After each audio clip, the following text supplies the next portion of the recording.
Nasaan siya si Bebang? Sana wala siya para mapindot ko tong doorbell nila. Kung sino man yung pipindot sa doorbell namin, babasahin ko ng water blaster. Iyari na kayo, nakatago ako dito sa taas ng bahay namin. Walang tao, pwede na akong magpindot sa doorbell nila. Si Princess na naman, bumalik siya. Ayun, walang nakakita sa akin, walang sumasaway, pwede ako mapindot ng maraming beses.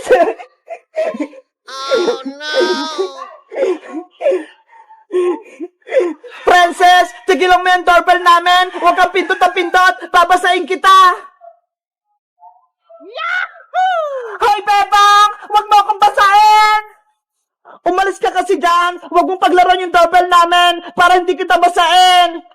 Ang damot mo naman, Bebang! Ayaw mo magpapindot sa doorbell nyo! Bakit? Kapag nasira ba yan, papalitan mo? Hindi! Bakit ko naman babayaran? Ayun pala kaya wag kang pindot ang pindot dyan, Princess! Isang pindot na lang! Makulit ka talaga, ha? Eto pang sayo! Susumbong kita, Bebang! Lagi mo na lang akong binabasa! Di magsumbong ka. Ikaw naman yung may kasalanan Nanay!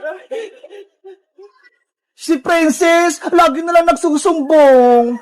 Hoy, Bebang! Anong ginawa mo kay Princess? Si Aling Tere, andyan agad. Nay, si Bebang po. Binabasa niya ako ng water blaster niya. Ikaw, Bebang, lagi mo na lang inaaway yung anak ko. Bakit? Ano kasalanan sa'yo ng anak ko? Kasi po, Aling Tere, si Princess, makulit siya. Lagi niya pinipindot yung doorbell namin. Dahil lang sa doorbell? Binasa mo siya? Paulit-ulit po kasing pumipindot si Princess Aling Tere. Hindi po siya masaway. Nung nakarang araw din po, Nay, binasa ako ni Bebang ng tubig. Tignan mo, Bebang, habang tumatagal, sumasama na yung ugali mo. Lagi mo kinawin si Princess. Sorry po, Aling Tere. Hindi na po mauulit. Mabuti nga sa'yo, Bebang, napagalitan ka ni Nanay. Princess anak, okay ka na ba? Napagalitan ko na si Bebang. Nay, gusto ko pong magpindot sa doorbell nila, Bebang. O sige na, magpindot ka na sa doorbell. Ako nang bahala sa'yo, hindi ka nababasay ni Bebang. Yay! Makakapindot na ako! Lagot kayo kapag nagising si Nanay. Ayaw niya pa naman ng maingay. Ang saya mapindot ang doorbell. Hindi na ako babasay ni Bebang. Sinong nagpipindot ng doorbell? Natutulog ako Mga istorbo.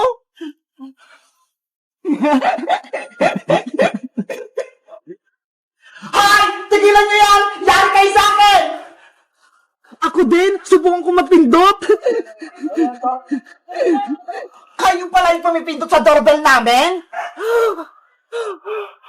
Ang ingay-ingay nyo? Pindot kayo ng pindot? Natutulog ako! Etong sa inyo!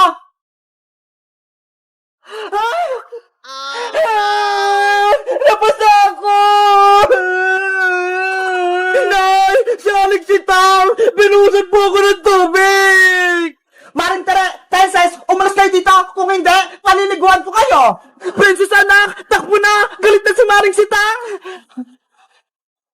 Nanay! Antay! Sabi ko sa inyo, huwag kayong maingay Nagalit tuloy si Nanay!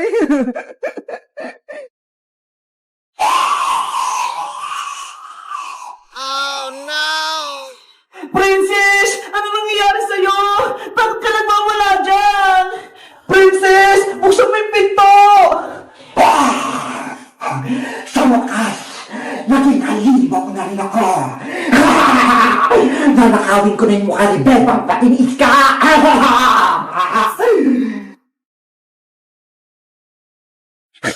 Kailangan ko makatakas dito para masabihan ko si Sky at si Bebang na aso yung kasama nila. Princess! Okay ka lang ba dyan sa loob ng CR? Bebang! Pumasok ko dito sa loob! Tulungan mo ako! Bakit? Ano nangyayari sa'yo? Nagulat kasi ako dito sa CR nyo Masakit yung pa ako! Kawawa naman pala si Princess! Nadulas siya! O siya, Princess! Papasok na ako! gumana yung plano ko. Lalapit sa akin si Bebang. Princess!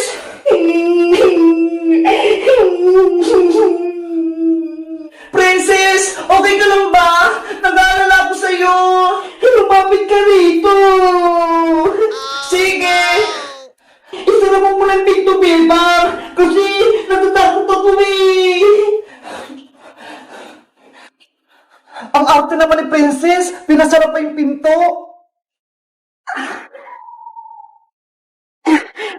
Ayan! Natanggal na yung tali sa kamay ko. Pupunta ko na si Bebang pati si Iska. Bebang, Iska! Umalis kayo dito sa loob ng bahay! Hala! Dalawang princess! Iska! Nasaan si Bebang? Delikado dito! May nakapasok na aswang! Hoy, sino ka? Makukulang ka ba? Ha? Nasa loob ng siya si Princess ha? Kasama si Bebang? Ako ang tunay na Princess Iska! Maniwala ka! Layuan mo ko! Hindi ko si Princess! Iska! Ako yung kaibigan niyo si Princess! Maniwala ka sa akin! Aswang na kasama niyo! Naguguluhan ako! Lumapit ka pa rito! Bilis! Nandiyan na ako, Princess! Lagot ka na yung Bebang.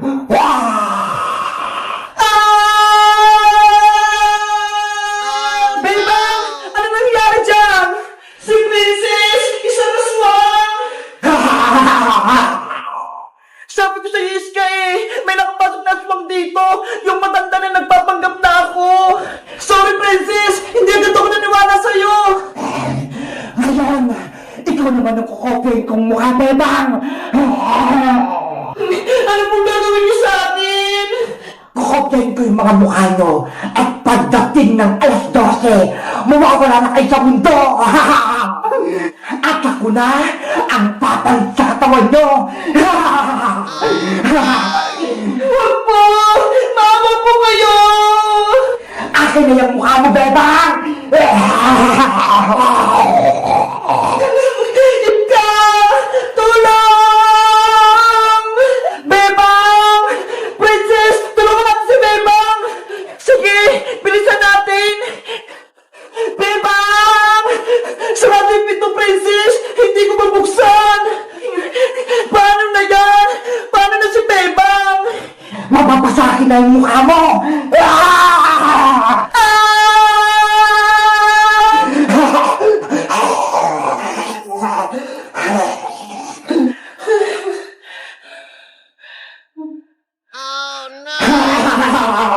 Sa wakas, nakopya ko na rin yung mukha ni Bebang. Hello guys! Magandang araw! Si Bebang, nahuli ng matandang aswang! Ano kayang gagawin namin, Iska, para matalo yung matandang aswang at para makaligtas si Bebang? Mag-comment lang kayo para sa part 3! Bye-bye! Happy New Year, everyone! Wow! Ang lakas na paputok ko! Eto na ito yung pinakamalakas na paputok sa buong mundo! Nasaan na kayo si Princess Bebang, Iska? Ipaparinig ko lang sa kanitong boga-boga ko. Panigurado, magugulat sila! Princess, Iska, anong gagamitin yung pangpengay sa bagong taon? Eto sa akin, Bebang, turotot!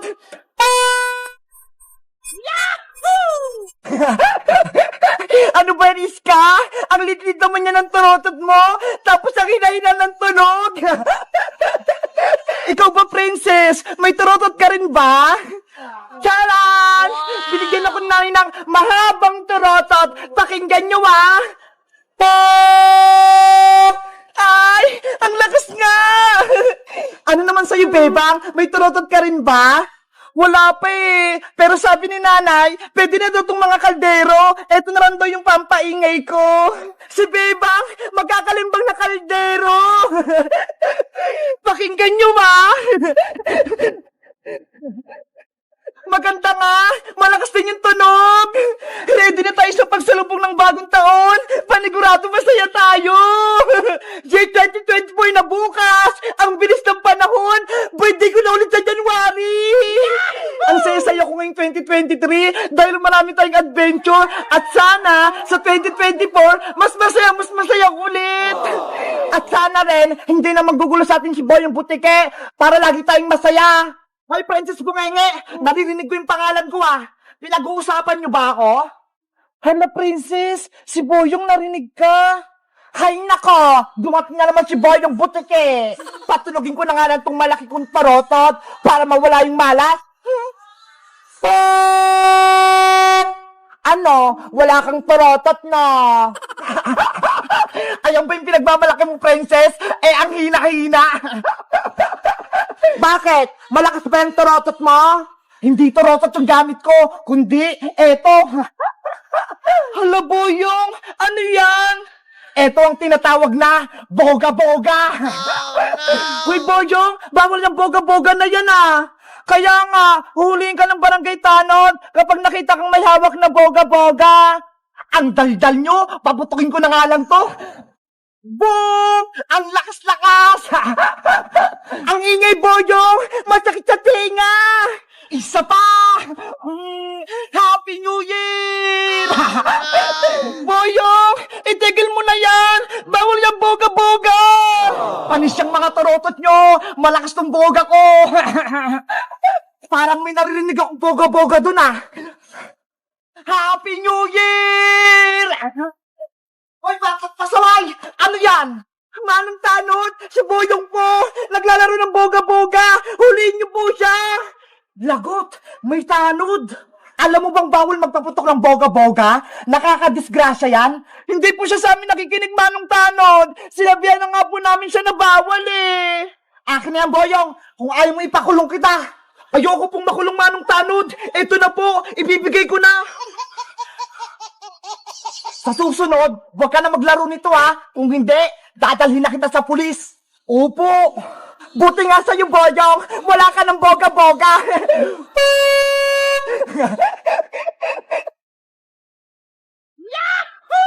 Ano ba yan? Wala na akong boga-boga.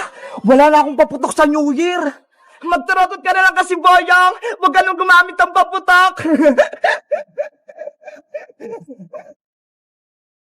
Hello guys! Bagong taon na bukas! Huwag kayong gagamit ng mga paputok para iwas disgrasya! Kaso si Boyong, naglaro pa rin ng boga-boga Bawal yun! Dapat, taratot na lang o kaya mga kaldero katulad nito! Kayo guys, nakabili na ba kayo ng mga taratot nyo? Mag-comment lang kayo! Bye-bye! Happy New Year!